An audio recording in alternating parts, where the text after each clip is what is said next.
we just left the dock. Now we're gonna go all the way to the other side of the island, looking for the herring, little fish. That's our bait for tomorrow. The bait, so-called shishahu, herring, or Atlantic horse maracale, is what makes this traditional fishing possible. So this is how it works. We just stop here. We got those lights. The lights focus on the ocean. The fish looks up, gets curious, and it comes up. All that bait comes up. When the fish comes up, they get the nets and they start their operation. For now, it's a waiting game.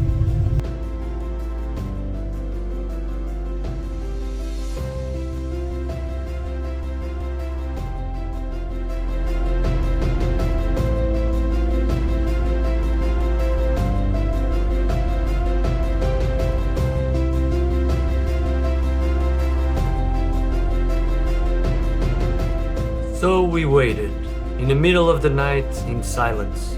The crew never gets desperate, only more attentive. They rely on their fishermen's patience and the waiting game that was passed down through generations. Then Roberto jumps onto the assistant boat. He scans the dark waters, tossing sham to lure the fish. And little by little, the herring starts gathering under the light. And suddenly the captain gives the order to release the net. And under the moonlight, everybody starts working again. The net drops and the real work begins. Everyone pulls together. Muscles burn and arms strain. This is teamwork at its rawest form. Everybody's quiet and giving their best. All you can hear and feel is the expectation to what's coming. Finally, our first cast of the night comes alive with shimmering fish. The captain watches every move, correcting anything less efficient. Even the smallest mistake can send all our hard work to the bottom of the sea. Once more, everybody knows their role. Assuming positions, they start scooping the herring to the tanks. But we're not done, not until those tanks are full. It could be 1 in the morning, 2, 3, it doesn't matter. If it takes until the next day, so be it, because without bait, there's no tuna. And so, through the night we worked, until the job was done. Time to go back to the dock, and tomorrow, we're gonna go hunt for some tuna.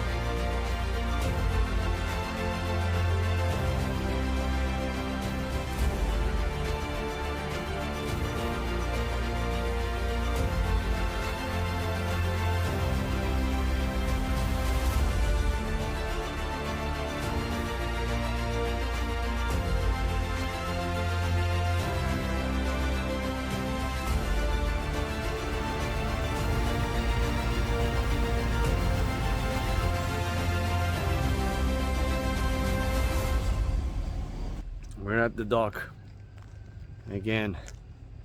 I literally feel like I didn't leave this place. I was here 4 hours ago when we arrived from going to get the bait. Went home, had a quick shower, got in bed, slept 3.5 hours. Because I was anxious, I don't even know if I had a deep sleep or not. Woke up, made a few sandwiches, and drove back to the dock. Here we are, back at the dock. One by one, the crew drifts in. Their faces show lack of rest. Their voices carry the weight of last night's hard work. But there's no stopping. They have to move on, because the day is still long. Out here, no tuna means no pay. You only earn when the fish is caught. It's like climbing a mountain, and we're not even halfway. The next step is preparation. The net must come off of the deck to make room for the catch. Ice is to be loaded into the cold storage, waiting to keep the tuna fresh when they finally arrive. As the sun rises, the port comes to life. Fishermen set out to sea, carrying with them the quiet hope of a fruitful day.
My guy, I'm super impressed with the coordination in this boat. I barely have time to record stuff. I'm trying to record the captain. I look back, they took the ropes off the dock. I look to the left, the captain is already going. There's always something happening here. Everybody knows what they're doing. Everybody knows their position, what they have to do.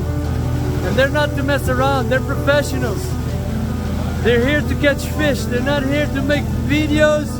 They're not here to go for a little stroll around the island. No, these guys are professional and they're here to load up this boat with tuna, man.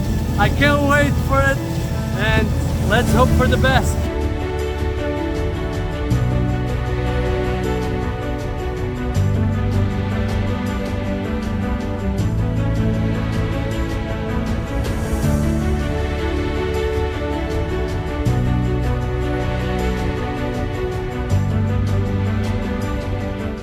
The guys are not very happy because they don't see the signs of fish yet. We're looking for birds. The birds usually, they know where the fish is because they know where the small fish is, where the herring is. And then when they see the herring, they start flying around and diving down to catch the herring. And then, of course, that means that the herring was pushed up by the tuna. That's why the herring is at the surface of the water, and that's how they know where the tuna is. There's herring because there's birds, and under that there's the tuna pushing everything up because that's how they hunt. They push them all the way up to the surface, and then there's a barrier and they just squeeze them there and then they start eating them. That's nature, my friends.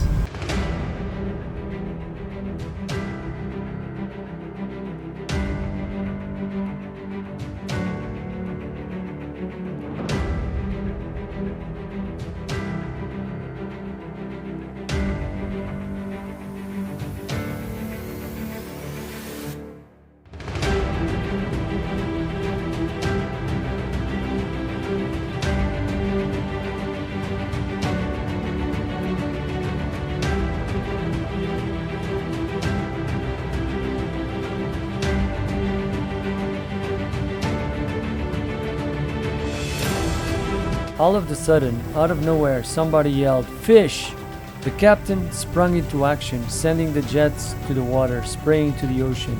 He had started the rain. The bait guy flung bait into the sea as fast as possible. And then, after all that waiting, everything changed. We were on it. The tuna school was right beneath us. There was no talking, no conversations. All I could see was a razor-focused fishing operation. My guy, that's the first one!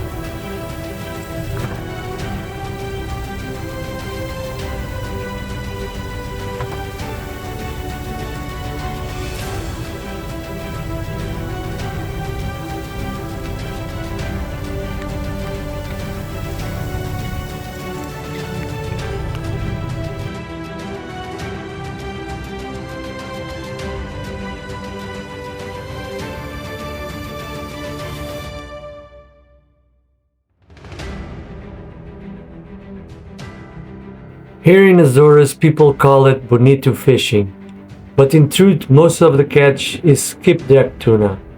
The two are often confused, yet they're not the same. Skipjack have dark backs and horizontal strips on their bellies, traveling in huge schools across the open ocean. Bonito, on the other hand, have slated strips along their backs and belong to the Maracel family, usually found closer to shore. So while the name Bonito stuck as a tradition, what fills the boats here is mostly skipjack tuna.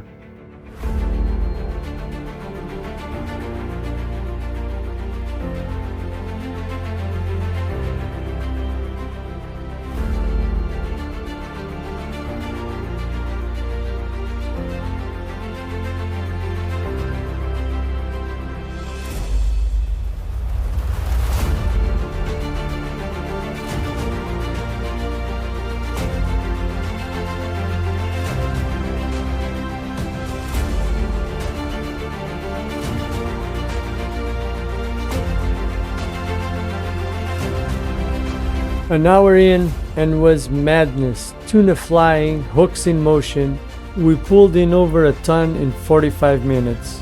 Yet the hunt was not over.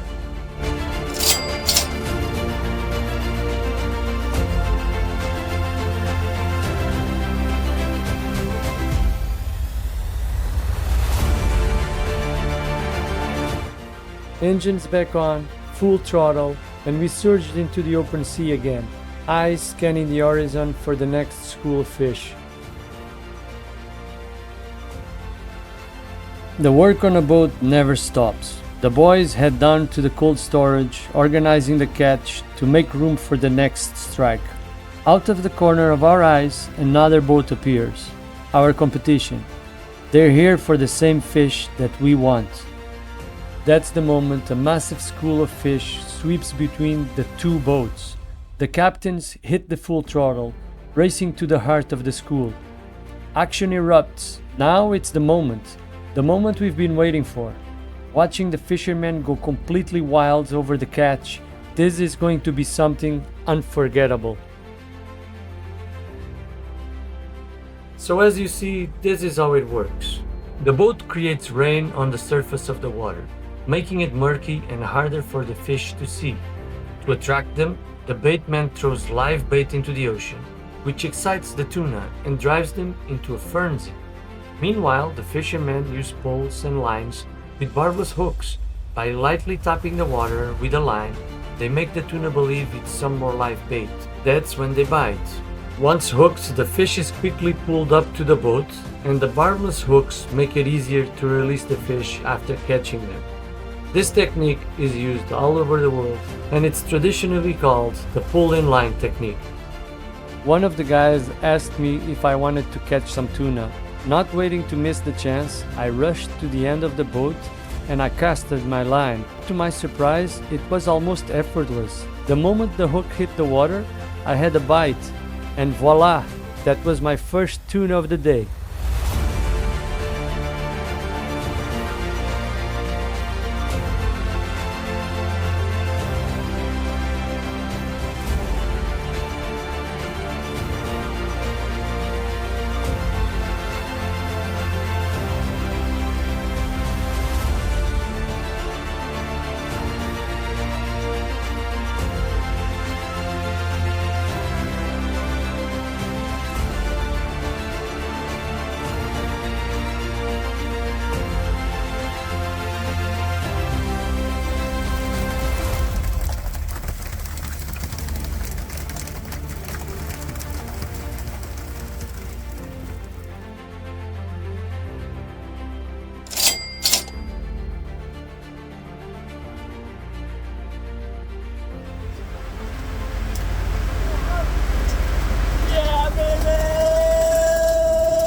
For me, having this opportunity to be here on this boat is something truly to thank God for. Sharing this moment, catching tuna one after the other, it's the kind of fishing you don't get to experience every day. I already caught more than my body weight of tuna. What you see in this video is only a glimpse of it. At this point, we already passed 2.5 tons of fish, and that's just 3 hours of fishing. I've never seen anything like it in my life. To be honest, there aren't many jobs in the world that are so demanding physically and mentally. I'm exhausted, but the fish keep coming, so I keep fishing. And everyone else does the same. Out here, we're only done when the job is done.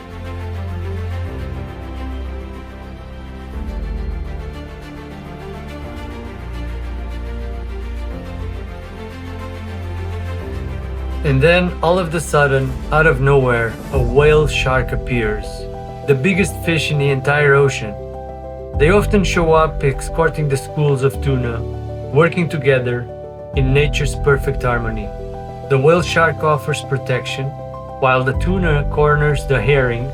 They hunt together, each playing their part. To witness this was a true blessing. Such an incredible, gracious, peaceful being. For me, was the cherry on top of the cake, a moment I will never forget.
My guy, I won!